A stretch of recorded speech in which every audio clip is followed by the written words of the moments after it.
आगाज में सबसे पहले जिक्र वजीर आजम शहबाज शरीफ के पहले दौरा कराची का, जिसमें उन्होंने शहर कायद की तरक्की के लिए सिंध हुकूमत को हर मुमकिन ताउन की यकीन दहानी करवा दी। पानी और KCR समेत दीगर मंसूबों की निगरानी खुद करने का ऐलान किया। वजीर आला सिंध के मुतालबे पर ट्रांसपोर्ट सिस्टम में मुआवनत की यकीन दहानी और 3 बड़े अस्पताल सूबे को वापस देने पर भी इत्तफाक किया गया। शहबाज शरीफ वजारत उज़्मा का मनसब संभालने के तीसरे दिन अपने पहले दौरे पर कराची पहुँचे, जहां उन्होंने मसरूफ दिन गुजारा, अहम इजलासों की सदारत और इत्तहादियों से मुलाकातें की। वज़ीर आला हाउस में वज़ीर आज़म शहबाज शरीफ और वज़ीर आला सिंध की 1-on-1 मुलाकात के दौरान मुराद अली शाह ने चार्टर ऑफ डिमांड पेश किया। वज़ीर आज़म ने तरक्याती प्रोग्रामों से मुताल्लिक इजलास की सदारत में वज़ीर आला सिंध को भी अपने साथ बिठाया। वज़ीर आज़म को BRT प्रोजेक्ट्स पर ब्रीफिंग देते हुए वज़ीर आला सिंध ने कहा कि बसों की खरीदारी पर 108 अरब रुपए खर्च होंगे। वज़ीर आला की जानिब से बसों के लिए 50% रकम देने की दरख्वास्त पर शहबाज शरीफ ने भरपूर मदद की यकीन दहानी कराई। एयर कंडीशन बसेस अगर कराची में हज़ारों की तादाद में अगर मंगवाई जाएँ एक बड़े शफाफ और ट्रांसपेरेंट तरीके से, फेडरल गवर्नमेंट और सिंध गवर्नमेंट मिल के उसको अगर एब्जॉर्ब कर ले हम, तो एक बहुत बड़ा एक होगा इंसेंटिव। वज़ीर आज़म ने वापडा को K4 मंसूबा 2024 तक मुकम्मल करने की हिदायत की और KCR को वापस CPEC में लाने की भी यकीन दहानी कराई। KCR जो है हमारा पब्लिक ट्रांसपोर्ट सिस्टम, मैंने कहा कि हम कोशिश करें कि इस मंसूबे को CPEC का हिस्सा बनवाएं। वज़ीर आज़म और वज़ीर आला के दरमियान कराची के 3 बड़े अस्पताल सिंध हुकूमत को देने पर भी इत्तफाक किया गया। शहबाज शरीफ ने कहा कि अस्पतालों से मुताल्लिक फैसले का जायजा लेकर मुआहदे करेंगे। वज़ीर आज़म ने कहा कि नए साल की PSDP में सिंध के तरक्याती प्रोजेक्ट्स को भी शामिल किया जाएगा, जबकि सूबों को गैस में हक मिलेगा। शहबाज शरीफ ने साइट की सड़कों के लिए पैसा देने का भी ऐलान किया। इससे पहले वज़ीर आज़म बजरिया हेलीकॉप्टर मज़ार कायद के ग्राउंड पहुँचे, जहाँ शहबाज शरीफ ने फूल रखे और फातह ख़्वानी भी की। कैमरा टीम के साथ संजय साधवानी, समा, कराची। मुतालिबात पूरे होंगे तो काबीना में शामिल होंगे। पीपल्स पार्टी ने शर्त रख दी। सदर, चेयरमैन, सेनेट और स्पीकर के ओहदों की यकीन दहानी के बगैर विफाकी काबीना में शामिल ना होने का फैसला कर लिया। ज़राए के मुताबिक नून लीग चाहती है कि पीपल्स पार्टी विफाकी काबीना का हिस्सा बने, लेकिन पीपल्स पार्टी अहम ओहदे देने की यकीन दहानी के बगैर काबीना में शमूलियत नहीं चाहती। पीपल्स पार्टी ने सदर, चेयरमैन, सेनेट और स्पीकर के ओहदे मांगे हैं, जबकि गवर्नर पंजाब और सूबाई काबीना में 10 से ज़ायद वज़ीर और मुशीर भी देने का मुतालबा किया है। इस मामले पर कंफ्यूजन दूर करते हैं, आपको अहम बात बताते हैं। पीपल्स पार्टी ने सदारत मांगी, ना ही कोई वजारत। जियाले रहनुमा खुर्शीद शाह ने वजाहत कर दी, बोले अगर बिलावल भुट्टो वजीर खारिजा बन गए तो पार्टी कौन चलाएगा। साबिक हुक्मरानों पर मलबा डालने के बजाय आगे बढ़ेंगे। समा के नुमाइंदा खुसूसी अब्बास शबीर को दिए गए इंटरव्यू में उन्होंने क्या क्या कहा, हम आपको दिखाते हैं। पाकिस्तान पीपल्स पार्टी के सीनियर रहनुमा सैयद खुर्शीद अहमद शाह हमारे साथ मौजूद हैं। शाह जी, हुकूमत तो चली गई, हुकूमत गिर गई, आइंदा का क्या आपको सिनेरियो नज़र आ रहा है? किस तरीके से मामलात चलेंगे, कैसे चलेंगे? यकीनन इस बात में कोई शक नहीं है कि मुल्क के हालात ऐसे गंभीर हैं। पिछली हुकूमत ये कर गई, पिछली हुकूमत ये कर गई, उसको छोड़ के हमें आगे के लिए देखना चाहिए। ये भी तासुर दिया जा रहा है कि पीपल्स पार्टी की कोई डिमांड है हुकूमत से, वजारतों के हवाले से। पहले तो मीडिया को भी ये सोचना चाहिए कि सदर की सीट खाली नहीं है, तो पीपल्स पार्टी कैसे कहेगी कि मुझे चाहिए। जहाँ तक सेनेट है, सेनेट में हम लोगों का ऑलरेडी केस पड़ा हुआ है, वो जो डिसीशन हो। रही स्पीकर अगर वो देते हैं तो ठीक है, नहीं देते हैं तो फिर भी हम साथ चलेंगे। वज़ारत खारजा भी कह रहे हैं कि मांगी गई है पीपल्स पार्टी की तरफ से। मैं नहीं समझता किसी भी पार्टी का लीडर जो है वज़ीर खारजा बनना बड़ा मुश्किल होता है और पार्टी फिर बड़ी मुश्किल में पड़ जाएगी। पंजाब में क्या समझते हैं क्या होने जा रहा है? पंजाब में तो इस वक्त अगर कानून और आइन के तहत चला जाए तो मुस्लिम लीग नून की हुकूमत आराम के साथ बन सकती है। कम बैक हो सकता है इमरान खान का, जिस तरीके से अवामी रिएक्शन 2-3 दिन से हम देख रहे हैं। ये जो बयानियाँ देता है वो बयानियाँ सारा झूठा होता है इसका। पीपल्स पार्टी के बाद MKM पाकिस्तान का भी कुछ ऐसा ही कहना है। ख्वाजा इजहारुल हसन कहते हैं, वजारतों के हवाले से कोई बात नहीं हुई, हमारी तवज्जो मुआहिदे पर अमल दरामद करवाने पर है। शहबाज शरीफ का MKM पाकिस्तान के आर्जी मरकज आमद पर वालिहाना इस्तकबाल किया गया। वजीर आजम बनने के बाद शहबाज शरीफ का पहला दौरा कराची। वजीर आजम शहबाज शरीफ MQM पाकिस्तान के मरकज बहादुराबाद पहुँचे। मुत्तहिदा क़यादत और कारकुनों ने उनका इस्तकबाल किया।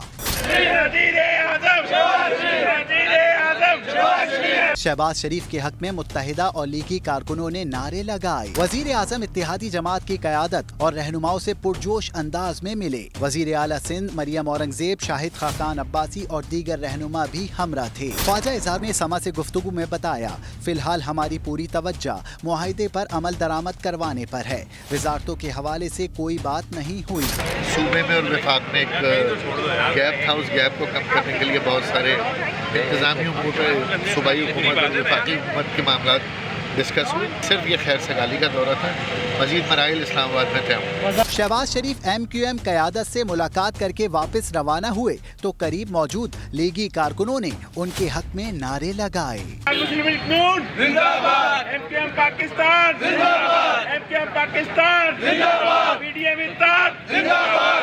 मुस्लिम लीग नून के रहनुमा अयाज सादिक का कहना है कि PTI के बहुत से अरकान इस्तीफा देना नहीं चाहते थे। कायम मकाम स्पीकर के गैर आइनी इक़दामात पर अदालत जाने का इंदिया भी उन्होंने दिया। शहरी रहमान ने मुल्की परचम और पाकिस्तानी पासपोर्ट नजर आतिश करने पर PTI कारकुनों पर कड़ी तनकीद की। शहजाद अली रिपोर्ट कर रहे हैं। लीगी रहनुमा सरदार अयाज सादिक ने तहरीक इंसाफ के MNS के इस्तीफों के मामले को मशकूक करार दे दिया। इत्तेहादी रहनुमाओं के साथ मुश्तरका प्रेस कॉन्फ्रेंस में मुतालबा किया कि हर रुकन जाती हैसियत में स्पीकर के सामने पेश होकर इस्तीफे की तस्दीक करे। आला अदलिया के फैसलों के मुताबिक रूलिंग थी, जिसमें तरीका बताया गया है कि हर इंडिविजुअल MNA आके सेक्रेटरी की मौजूदगी में जो कि गवाही डालेंगे, उनकी मौजूदगी में सिग्नेचर करेगा। पीपल्स पार्टी रहनुमा शहरी रहमान का कहना था, तहरीक इंसाफ आईन और कानून को कुछ नहीं समझती। इनका हर इकदाम मुल्क कौम की बदनामी का बायस बन रहा है। ये आज भी कंटेनर सियासत से बाहर नहीं निकले। हम सब मजम्मत करते हैं इस तहरीक के जो चलाई गई है पाकिस्तान के खिलाफ, पाकिस्तान के झंडे के खिलाफ, पाकिस्तान का पासपोर्ट जलाया जा रहा है, लोगों को इंतशार दिलाया जा रहा है। आप बेशक लड़ें जमहूरी तरीके से, पुरअमन तरीके से। JUI रहनुमा शाहिदा अख्तर अली ने कहा, PTI के मुनहरिफ अरकान ने अभी तक वोट ही कास्ट नहीं किया तो इनके खिलाफ रेफरेंस कैसे भेजा जा सकता है। उन्होंने अरकान को डराने धमकाने की भी मजम्मत की। कैमरामैन हबीबुल हसन के साथ शहजाद अली, समा, इस्लामाबाद। झूठ कौन फैला रहा है, खबर की तफसील जानिए इसी बुलेटिन में। फवाद चौधरी ने लेटर गेट की फौरी तहकीकात का मुतालबा कर दिया। बोले, तहकीकात ना की तो ये आइन के साथ खिलवाड़ होगा। चीफ जस्टिस पता करें कौन कौन इस साजिश में मुलव्विस था, लंदन में कौन किससे मिलता रहा। पाकिस्तान चाहे रात को अदालत लगाएं चाहे दिन को अदालत लगाएं, लेकिन एक मजबूत कमीशन बनना चाहिए जो इस खत के ऊपर तहकीकात करे। जिस तरीके से आया एक ऑफिशियल लेटर, उसके हैंडलर्स कौन थे, कौन कौन लोग जो थे वो पाकिस्तान में मुलव्वस थे, लंदन में किसकी मुलाकातें हुई। तकरीबन 1275 एकड़ मुरब्बा फॉर्म के ऊपर अमेरिका, मिड वेस्ट अमेरिका में एक पाकिस्तान के बड़े पॉलिटिकल लीडर 9 दिन मुकीम रहे। वहाँ पे उनकी किस किस से मुलाकातें हुई, क्या साजिश कब शुरू हुई, कैसे एग्जीक्यूट हुई और कैसे यहाँ तक मामलात पहुँचे। ये एक बहुत अहम है कि ये कमीशन बने और इस कमीशन की जो फैक्ट्स हैं वो अवाम के सामने आए। नैब के मामले पर नून लीग और पीपल्स पार्टी के सीनियर रहनुमाओं के ख्यालात में इख्तलाफात है, ये सामने आया। शाहिद खाकान अब्बासी ने नैब को ख़त्म करने की बात की थी। खुर्शीद शाह कहते हैं पीपल्स पार्टी इदारों को ख़त्म करने की सोच पर यकीन नहीं रखती। नैब के कानून में खामियां हैं, इन्हें दूर करके इसे बेहतर कर सकते हैं। दोनों रहनुमाओं ने क्या कहा, आइए देखते हैं।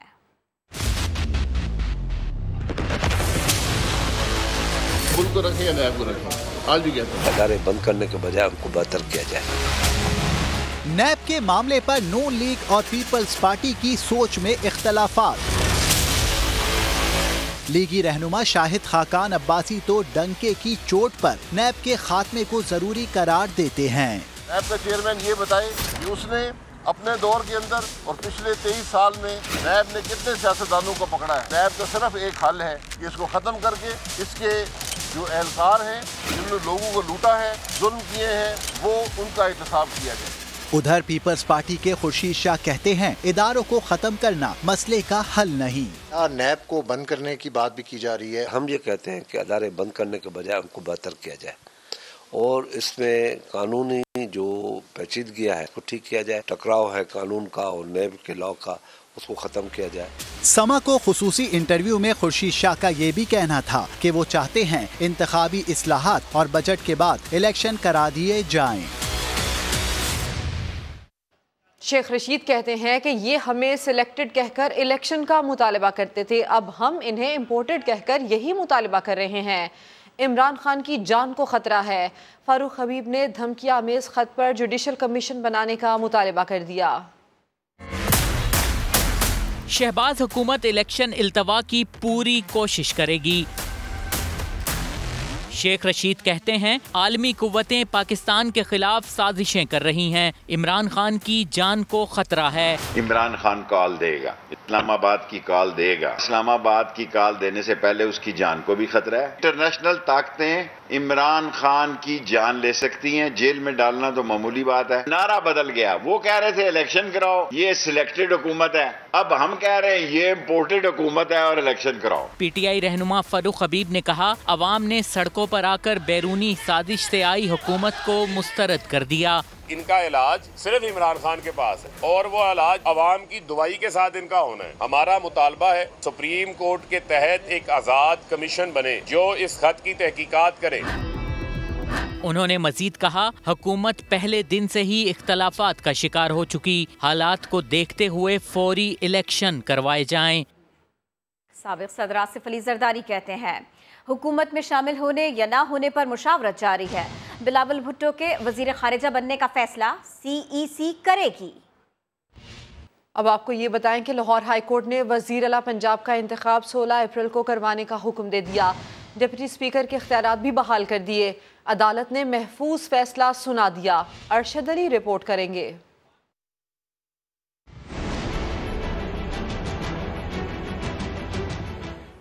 Chief justice Lahore high court justice Zameer Bhatti ने हमजा शहबाज और दोस्त मजारी की अलग अलग दरखास्तें निपटा दी। अदालत ने हमजा शहबाज की वजीर आला पंजाब के इंतखाबात के लिए इजलास शेड्यूल से पहले कराने की इस्तदा मुस्तरद कर दी। अदालत ने हुक्म दिया डिप्टी स्पीकर दोस्त मजारी 16 अप्रैल के इजलास की सदारत करेंगे और वजीर आला के इंतखाब के लिए राय शुमारी कराएंगे।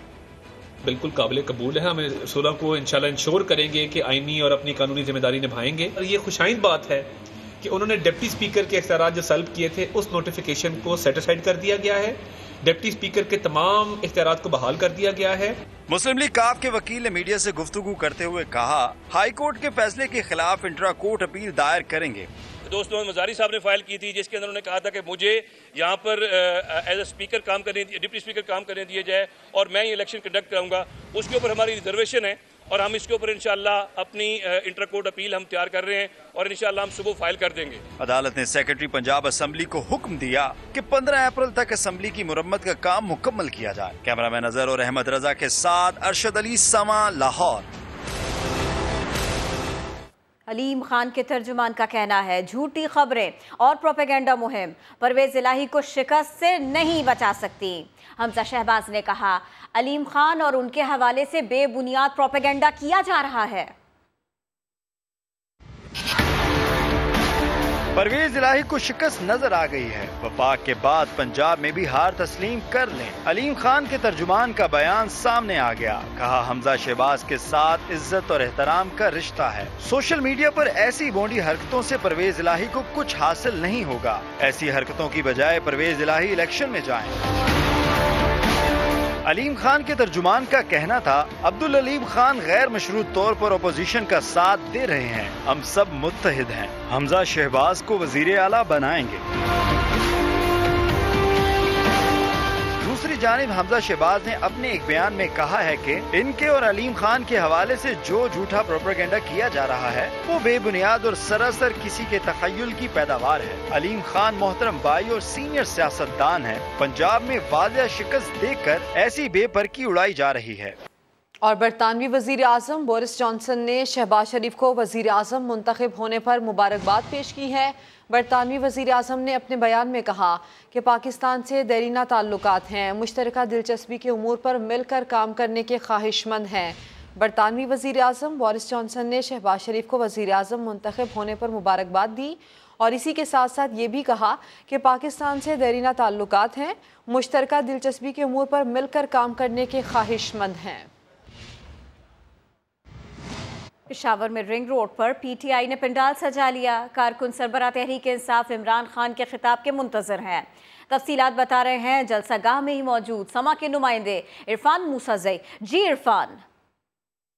जी बिल्कुल, पेशावर में पीटीआई का पंडाल जो है वो सज गया है। बड़ी तादाद में कारकुन जो है वो यहाँ पर पंडाल में मौजूद है। तकरीबन आधा पंडाल जो है वो भर चुका है, जबकि अब भी कारकुनों का आमद का सिलसिला जो है जारी है। ना सिर्फ पेशावर से इस जलसे में कारकुन शिरकत कर रहे हैं, बल्कि चारसदा, नौशहरा, मर्दान, सवाबी और सूबे के जो दीगर अजला से वहाँ से भी हम देख रहे हैं कि कारकुन इस जलसे में शिरकत कर रहे हैं। इमरान खान वज़ीर आज़म खत्म होने के बाद जो है उन्होंने यहाँ पर जो है पहला जलसे करने का ऐलान किया है, क्योंकि पेशावर जो है वो पीटीआई का गढ़ समझा जाता है। और यहाँ पर सूबाई हुकूमत में पीटीआई की यही वजह है कि बड़ी तादाद में लोग जो है वो यहाँ पर आए हैं।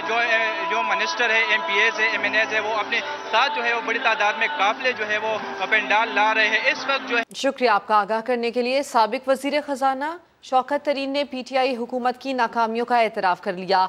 कहा हमारा कोई मुआशी प्लान नहीं था जिसे बनाते हुए वक्त लगा। कराची में न्यूज़ कॉन्फ्रेंस करते हुए कहा कमोडिटीज़ प्राइसेस से मुतालिक भी कोई फ्रेमवर्क नहीं बनाया गया था। इतनी नाकामियों से नहीं डरता, लेकिन मैं बता देता हूँ सबसे बड़ी नाकामी जो हमारी है वो ये है कि हमने बेसिकली जो है जो हमारी जो प्लानिंग थी, जब आए थे हमारे पास कोई प्लान ही नहीं था।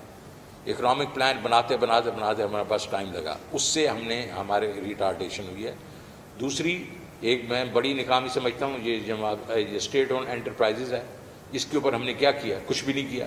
फिर हमारी ये जो हम लोग कमोडिटी प्राइसेस हैं ये ऊपर नीचे जाती रहती हैं, हमने इसके बारे में क्या कोई लाए अमल है हमारे पास कि हम कोई ट्रेडिंग फ्लोर बनाएं? 3.5 साल आपने हमें दिए ना, अब शुरू कर रहे हैं। यहाँ 40 साल जो बैठ के गए हैं वो तो ये प्रॉब्लम उस वक्त भी थे और हमने कम से कम सोचना शुरू किया है, उसके ऊपर हमने प्लान्स बनाने शुरू किए। दोस्ती हो तो ऐसी कैसी दिखाएंगे इसी बुलेटिन में। नई हुकूमत आते ही ब्यूरोक्रेसी के तबादलों का सिलसिला शुरू हो गया। डायरेक्टर FIA बाबर बख्त कुरैशी और additional secretary food security Tahir Khurshid को ओहदे से हटा दिया गया। दोनों अफसरान को एस्टेब्लिशमेंट डिवीजन रिपोर्ट करने की हिदायत कर दी गई। ग्रेड 19 के ऑफिसर समीर अहमद और चौधरी मोहम्मद अली रंधावा वजीर आजम ऑफिस में जिम्मेदारियां संभालेंगे। ग्रेड 18 के वसीम अहमद भी वजीर आजम ऑफिस में डिप्टी सेक्रेटरी तैनात कर दिए गए। पुलिस सर्विस के ग्रेड 20 के अफसर हुमायूं बशीर तारड़ की खिदमात FIA के सुपुर्द कर दी गई। और अब आपको लिए चलते हैं शेखुपुरा, जहां एक गांव 2 सहेलियों की दोस्ती की लाजवाल दास्तान बयान कर रहा है। साबिक खातून अव्वल बुशरा बीबी की दोस्त फराह खान के गांव पर खूब फंड्स खर्च किए गए। शाहीन, मशाल और जहांगीर खान की तहकीकाती रिपोर्ट आपको दिखाते हैं। पंजाब का कम वक्त में तरक्की करने वाला वाहिद गांव घंग, जो आजकल अपनी तरक्की की वजह से जेर बहस है। वजह है इस गांव की एक खातून फराह बीबी। गांव में क्या क्या तरक्की हुई है, चलिए चल के जायजा लेते हैं।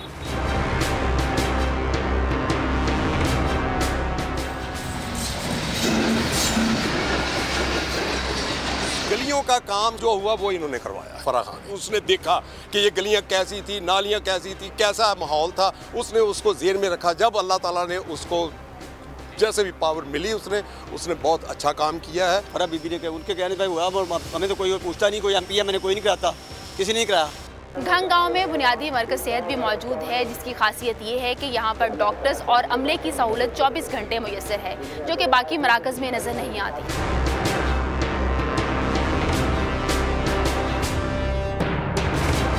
सहूलत है भी नहीं थी कोई। पेशेंट भी क्या करेगा जब सहूलत ही कोई नहीं है, डॉक्टर बैठ के क्या करेगा, वो अपनी ड्यूटी पूरी करते हैं तो चले जाते हैं। तो अब 1 साल से माशाल्लाह 24 घंटे सर्विस है, 24 घंटे हॉस्पिटल चल रहा है। हुण भी जाके चेक करो, रात नूं आके चेक करो। जनादगाह जाके देखो, 1.25 किले दे विच जनादगाह बनी है माशाल्लाह, भावें एक टाइम ते 5000 बंदा जाके जनाजा पढ़ सकता है। दीगर देहातों की तरह घंग गाँव में भी स्कूल है जो खूबसूरती और तज़ीनो आराइश में अपनी मिसाल आप है। अब स्कूल का काम सियासी असर और रसूख इस्तेमाल करके हुआ या चंदा इकट्ठा करके, दोनों सूरतों में तुलबा का भला हो गया।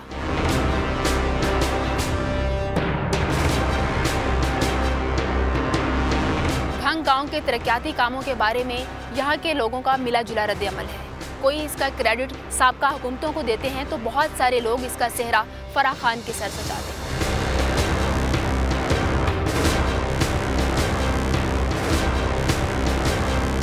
फराह बीबी के गांव घंग के इर्द गिर्द 5 छोटे बड़े देहात हैं, जहां सेहत और तालीम समेत बुनियादी सहूलियात की क्या सूरत हाल है और मकीन क्या कहते हैं, ये जानना भी बहुत ज़रूरी है।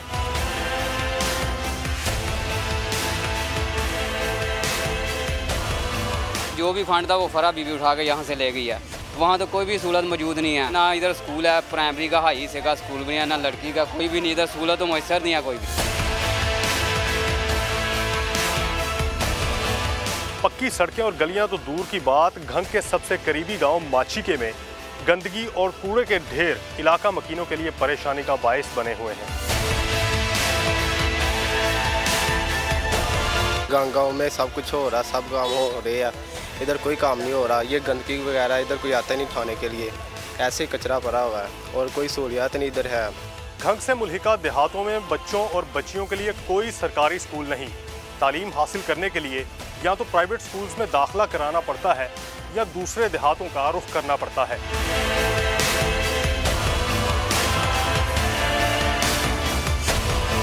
स्कूल भी वो उधर रख वादी है, उधर है, बच्चों का भी उधर ही है, बच्चियों का भी उधर ही है।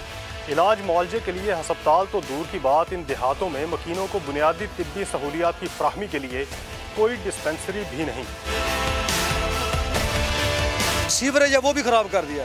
हमारे इधर जीने के लिए जीना मुश्किल हुआ है। हेपेटाइटिस वो आम है, बहुत आम है। जो तगड़े अमीर लोग हैं वो तो दूर दराज से अपनी ट्रीटमेंट ले सकते हैं, जो गरीब लोग हैं वो नहीं ले सकते। घंग से मुल्हिका देहातों की अबतर सूरत हाल पर यहाँ के मकीन मुंतखब नुमाइंदों को जिम्मेदार ठहराते हुए कहते हैं कि तरक्याती कामों के लिए भी सियासी असर और रसूख रखने वालों को नवाजा गया है। ब्रेक के बाद आपको बताएं कि विफाक में हुकूमत बदलते ही वजीर आला सिंध मुराद अली शाह मनपसंद और नायबज़दा अफसर सुहेल राजपूत को चीफ सेक्रेटरी सिंध लगवाने में कामयाब हो गए। सुहेल राजपूत कौन है और उनसे जुड़े स्कैंडल्स कौन से हैं? मुदस्सिर नज़ीर रिपोर्ट कर रहे हैं। विफाक में नून लीग की हुकूमत बनते ही सिंध में पीपल्स पार्टी की हुकूमत भी नायबज़दा अफसरान पर मेहरबान हो गई है। वज़ीर आला सिंध मुराद अली शाह ने नैब केसेस में नामजद अफसर सुहेल राजपूत को चीफ सेक्रेटरी सिंध तैनात कर दिया है। सुहेल राजपूत इन मुल्जिमान में शामिल हैं जो नूरियाबाद रेफरेंस में मुराद अली शाह के साथ नामजद हैं। इसी तरह जाली बिलों की नैब इन्वेस्टिगेशन में भी सुहेल राजपूत शामिल हैं। सुहेल राजपूत पर इल्जाम है कि उन्होंने बतौर सेक्रेटरी खजाना 3.5 अरब रुपए के जाली बिलों की अदायगी की। सुहेल राजपूत के साथ दीगर 2 फाइनेंस सेक्रेटरीज नवेद कामरान, आसिफ जहांगीर और अकाउंटेंट जनरल सिंध एहसान केहर भी मुलव्विस हैं। नैब जाली बिल स्कैंडल में ठेकेदारों से 30 करोड़ रुपए बरामद कर चुका है, जबकि नैब कराची एहतसाब अदालत के मुंतजिम जज को भी इस सिलसिले में होने वाली पेशरफ्त से आगाह कर चुका है। मुदस्सिर नज़ीर, समा, कराची। नाज़िम जोखियो कत्ल केस में जुडिशल मजिस्ट्रेट के हुक्म पर तफ्तीशी अफसर ने इंसदाद दहशतगर्दी अदालत में चालान जमा करा दिया। ज़राए के मुताबिक मुकदमे के चालान से केस के मरकजी मुल्जिमान पीपल्स पार्टी के MNA जाम अब्दुल करीम और रुकन सिंध असम्बली उवैस जोखियो समेत 8 मुल्जिमान के नाम खारिज कर दिए गए। केस में जिन मुल्जिमान को नामजद किया गया है उनमें हैदर, महराज और नियाज के नाम शामिल हैं। नाज़िम जोखियो को गुज़िश्ता साल नवंबर में मेमन गोट थाने की हुदूद में कत्ल किया गया था। दफ्तर खारिजा ने अमरीका और भारत के मुज़ाकरात के बाद बयान में पाकिस्तान का गैर ज़रूरी हवाला मुस्तरद कर दिया। कहा, भारतीय इश्तियाल अंगेज़ी कश्मीरियों पर मज़ालिम से तवज्जो हटाने की कोशिश है। पाकिस्तान 2 दहाइयों से दहशतगर्दी के खिलाफ जंग में आलमी बरादरी का शराकतदार रहा है। पाकिस्तान की काविशों और कुर्बानियों का दुनिया भर में एतराफ़ किया गया है। अब आपको ये बताएं कि भारत में रमज़ानुल मुबारक में भी मुसलमान हिंदू इंतहा पसंदों के निशाने पर हैं। रियासत उत्तर प्रदेश में मस्जिद शहीद कर दी गई। T20 क्रिकेट पर बाबर की बादशाहत बरकरार है।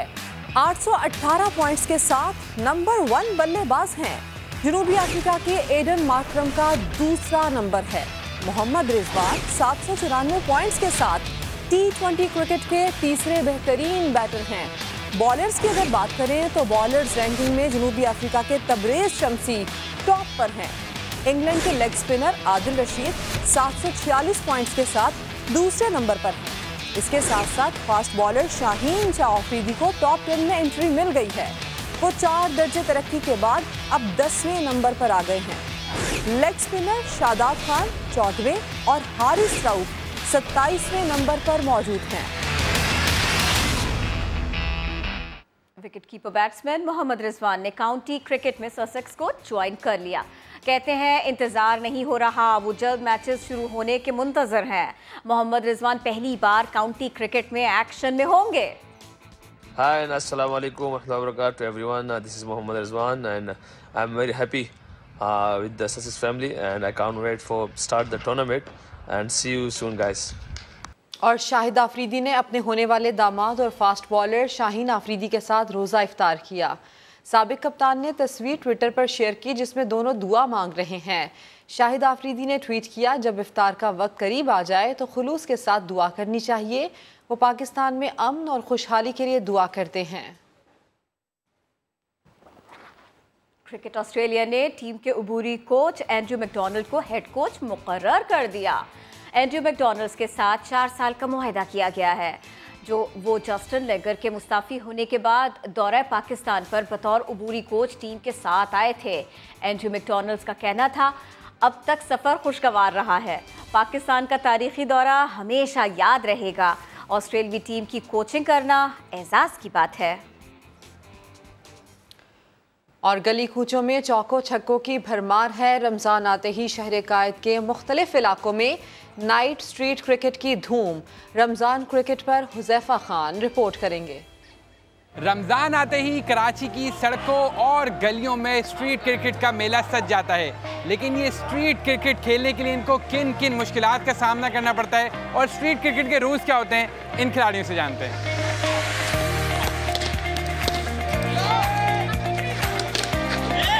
रमज़ान में जो नाइट क्रिकेट है इसका रुझान जो है अभी काफ़ी बढ़ गया है। पहले जो है वो शहरी में क्रिकेट खेली जाती थी, लेकिन अब जो है वो ऑफिस वाले हो गए हैं सारे और पढ़ाई लिखाई ज़्यादा बढ़ गई है, तो वो ये कहते हैं कि रात में जो है ना वो क्रिकेट होती है। मैक्सिमम ये होता है कि 4 ओवर का मैच होता है अगर 6-8 टीमें हैं किसी जगह पर।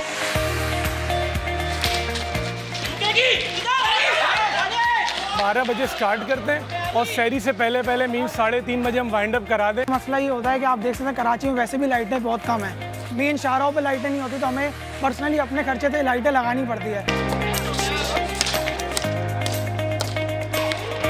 यहाँ सबसे बड़ा मसला ये दीवारों से लग लगा के घर में चली जाती है बॉल, या लग लगा के रिटर्न आ जाती है, तो ये छोटे मोटे इश्यूज़ बनते हैं। कभी बॉल बैठ जाता है, कभी बॉल उठ जाता है। इन छोटी छोटी गलियों में क्रिकेट खेलना इन नौजवानों के लिए एक चैलेंज ज़रूर है, लेकिन ये स्ट्रीट क्रिकेट अब कराची की पहचान बन चुकी है। कैमरामैन अकबर अली के साथ हुज़ैफा खान, समा, कराची। और कहते हैं ना कि शौक का कोई मोल नहीं है, ऐसा ही एक शौकीन लाहौर का रिहायशी आसिफ रफ़ी भी है, जिसके पास हाथ से लिखे कुरान पाक के 600 साल पुराने नुस्खे मौजूद हैं। कपड़े पर लिखा नादिर नुस्खा भी इसमें शामिल है। आयशा आता रिपोर्ट कर रही हैं।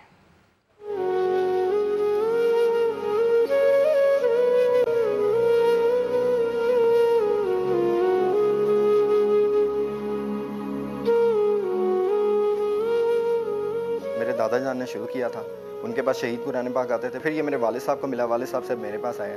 तीसरी नस्ल है हमारी ये।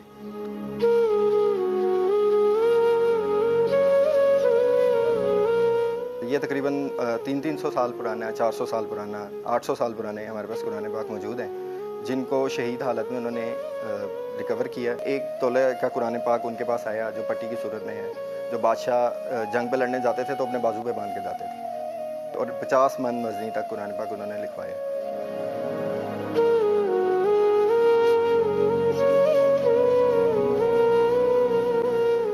पत्थरों को पीस के उसकी स्याही से फिर उस कुरान पाक लिखते थे। सोने को पीस के उसकी फिर स्याही बनाते थे, वो उससे लिखा जाता था। हमारे पास मुग़ल इरा से पहले के भी हैं, तकरीबन 800 साल पुराने भी हैं, ख़त कूफ़ी वगैरह के, ख़त बिहार के।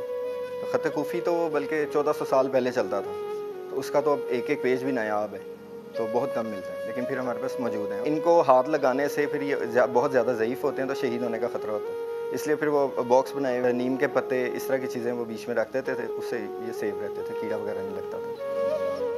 हेडलाइंस होंगी ब्रेक के बाद। देखते रहिए समा।